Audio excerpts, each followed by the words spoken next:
En una época donde los mapas eran más un acto de fe que una representación precisa del mundo, un joven veneciano cambió para siempre la forma en que Europa veía el lejano Oriente.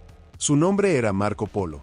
Su historia es una mezcla de aventura, diplomacia, supervivencia y una pizca de leyenda. Porque cuando las fronteras eran mares indómitos y desiertos interminables, los que se atrevían a cruzarlos se convertían en mitos. Y Marco Polo fue uno de ellos.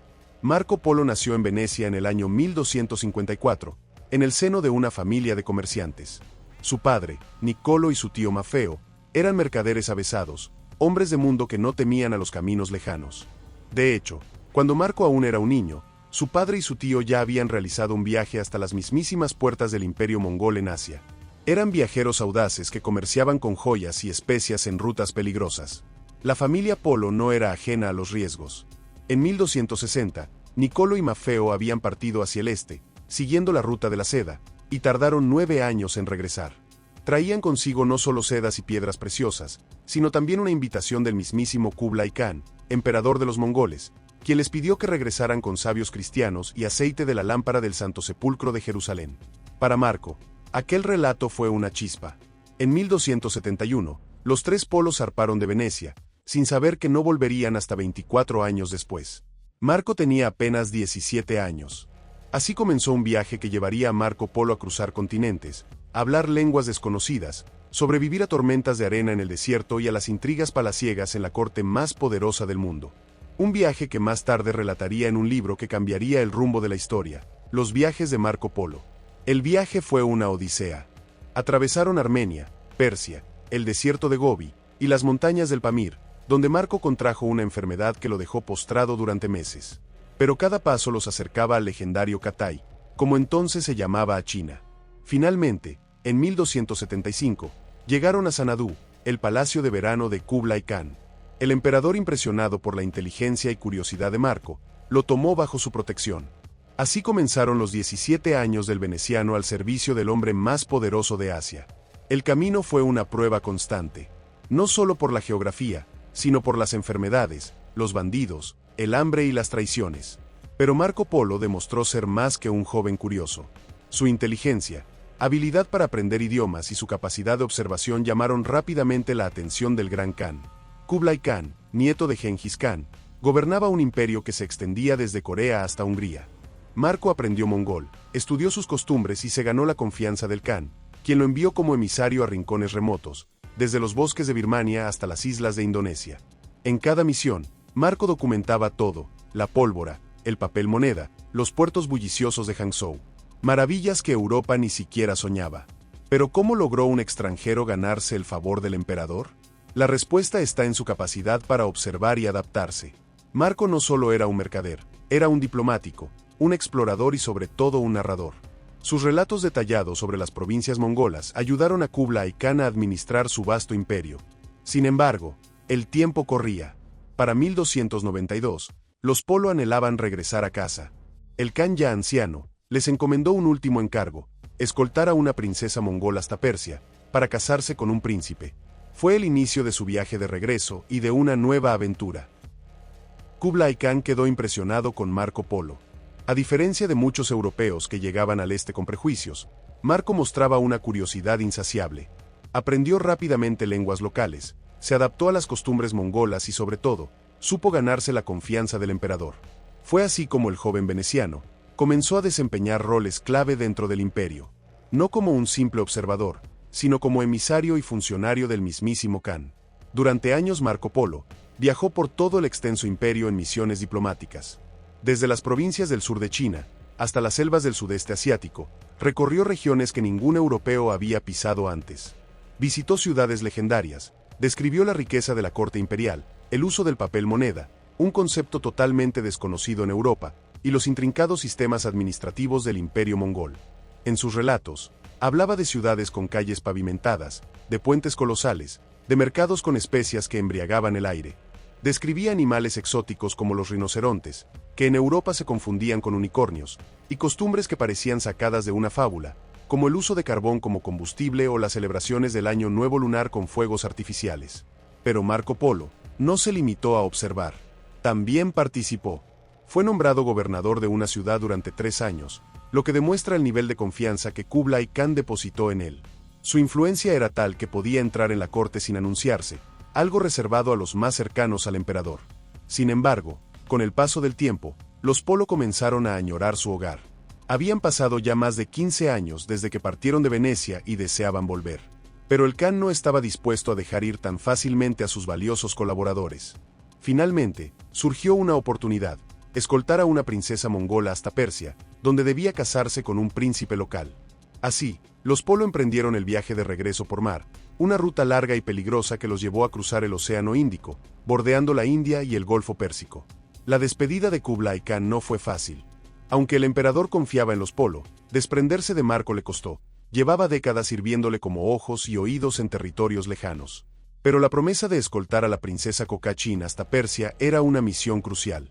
Con una flota de 14 juncos y 600 pasajeros, zarparon desde Saitón, actual Quanzhou, en 1292. Lo que planeaban como un viaje de meses se convirtió en 2 años de tormentas, enfermedades y ataques piratas. De los 600, solo 18 sobrevivieron, incluidos los Polo y la princesa. Al llegar a Persia, descubrieron que el prometido de Kokachin, el príncipe Argun, había muerto. Siguiendo las costumbres mongolas, la princesa fue entregada a su hijo, Ghazan, en un matrimonio que selló alianzas políticas. Para los Polo, era el fin de su deber. Con un salvoconducto del nuevo Khan, emprendieron la última etapa hacia Venecia. Cruzaron el Mar Negro, Constantinopla y finalmente, en 1295, pisaron su ciudad natal. Pero Venecia ya no era la misma. Llevaban 24 años ausentes. Sus familias los daban por muertos, y cuando llegaron con ropas harapientas y piel curtida por el sol, nadie los reconoció. Según la leyenda, para probar su identidad, organizaron un banquete donde cortaron los forros de sus túnicas. De ellas cayeron rubíes, zafiros y otras gemas acumuladas en Asia. La riqueza los convirtió en celebridades, pero Marco anhelaba más que fama, quería contar su historia. Sin embargo, el destino tenía otros planes. En 1298, Venecia y Génova entraron en guerra. Marco, como patricio, fue capturado en la batalla de Curzola y encarcelado. En su celda, conoció a Rustichello de Pisa, un escritor de novelas caballerescas. Aburridos y hambrientos de propósito, Marco comenzó a dictar sus memorias.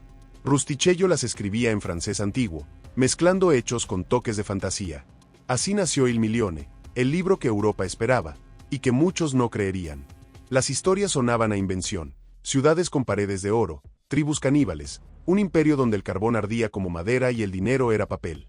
¿Cómo podía existir un lugar con ríos de aceite negro o bestias con cuernos de unicornio, que hoy sabemos eran rinocerontes? Para los europeos, era ficción. Pero Marco insistía: no he contado ni la mitad de lo que vi. Su relato se extendió como un incendio, copiado a mano en decenas de idiomas. En su tiempo, Marco Polo abrió una brecha entre dos mundos. Y aunque esa brecha tardó siglos en convertirse en un puente, sus palabras fueron el primer tablón colocado entre Europa y Asia. Su historia fue tan poderosa que incluso cuando fue puesta en duda, siguió inspirando. Porque más allá de la precisión histórica, lo que los viajes de Marco Polo ofrecieron, fue una visión de posibilidad. Un recordatorio de que existen otros modos de vivir, de pensar, de organizarse. Un llamado a mirar más allá de lo inmediato. Marco Polo murió sin saber el verdadero impacto que tendría su obra. No vio cómo sus relatos alimentarían los mapas renacentistas, cómo su nombre sería citado por exploradores como Vasco da Gama o Magallanes, cómo su vida se transformaría en leyenda, adaptada a teatros, novelas y pantallas. Tal vez no lo necesitaba, porque para quien ha caminado desiertos interminables, navegado mares furiosos y convivido con emperadores, la verdadera recompensa es el camino recorrido. La leyenda de Marco Polo no murió con él. Su libro, traducido y reinterpretado, se convirtió en la brújula de una nueva era. Los navegantes del Renacimiento lo leían como un oráculo, buscando rutas hacia las riquezas de Oriente. Pero mientras Europa se obsesionaba con el oro de Cipango, pocos entendían que el verdadero tesoro de Marco era otro: la idea de que el mundo era más vasto, diverso y conectado de lo que nadie había imaginado. Durante siglos, académicos debatieron la veracidad de sus relatos. ¿Cómo podía un mercader veneciano haber descrito la corte de Kublai Khan con tanto detalle? En el siglo XIX, historiadores como Henry Yule comenzaron a cotejar sus descripciones con registros chinos y persas. Descubrieron coincidencias asombrosas: la estructura del palacio de Sanadú, los impuestos en sal del imperio Yuan, e incluso el nombre mongol de una provincia llamada Tíbet. Hasta sus exageraciones tenían base. Japón sí tenía minas de oro, aunque no en la escala que él mencionaba. Uno de los misterios más intrigantes fue la ausencia de referencias a la Gran Muralla en sus escritos. Los críticos lo usaron como prueba de que nunca estuvo en China. Sin embargo, se descubrió que en el siglo XIII la muralla estaba en ruinas y no era el icono que los Min reconstruirían siglos después. Marco, fiel a su tiempo, no la mencionó porque no era relevante. Pero no todo fue vindicación. Algunas de sus historias, como las de hombres con cabeza de perro en las Islas Andamán, reflejaban leyendas locales que él registró sin cuestionar. Y aunque afirmó gobernar Yangzhou durante 3 años, los registros chinos no mencionan a un extranjero en ese puesto. ¿Inventó ese episodio? Los historiadores sospechan que pudo ser un supervisor, no un gobernador, y que la confusión surgió de traducciones o exageraciones de Rustichello. Aún así, su impacto es indiscutible. El mapa de Fra Mauro, elaborado en 1450, usó sus descripciones para trazar Asia. Vasco da Gama y Magallanes llevaban sus ideas en las velas. Incluso hoy, su nombre resuena, desde la oveja Ovis a Poli, bautizada en su honor, hasta el juego de la piscina Marco Polo, donde gritar su nombre es buscar lo desconocido. Pero quizás su mayor triunfo fue humano. En un mundo de fronteras cerradas y prejuicios, Marco se convirtió en puente. Aprendió a escuchar antes de juzgar, a mapear no solo tierras, sino costumbres. En sus páginas los mongoles no eran bárbaros, sino un pueblo complejo con leyes, arte y tecnología superior. Europa, gracias a él, empezó a verse como una parte del mundo, no su centro. Sin embargo, la paradoja lo persigue. Aunque abrió los ojos de Occidente, su historia también alimentó la codicia colonial. Las mismas especias que él admiró se convirtieron en excusa para invasiones. El descubrimiento que celebró llevó a explotación. Es un recordatorio de que la curiosidad cinética puede corromperse. Hoy, sus rutas son patrimonio de la humanidad. Y así, entre datos y leyendas, Marco Polo navega eternamente en el imaginario colectivo, un hombre que eligió escuchar al mundo, y en vez de imponer su voz, la usó para traducir lo desconocido. Su historia, como las rutas que recorrió, sigue abierta. ¿Así que fue Marco Polo un mentiroso o un visionario? La respuesta está en ti. Cada vez que abres un mapa, lees un diario de viajes o te asombras ante una cultura distinta, estás honrando su espíritu. Porque al final todos somos viajeros en busca de nuestro propio Sanadú. Gracias por acompañarnos en este viaje. Si te ha gustado conocer la historia de Marco Polo, no olvides suscribirte al canal y activar la campanita para no perderte nuestras próximas aventuras históricas. Déjanos en los comentarios, ¿a qué personaje histórico te gustaría que dedicáramos el siguiente video? Y si crees que alguien más debería escuchar esta increíble historia, comparte este video. Hasta la próxima exploración.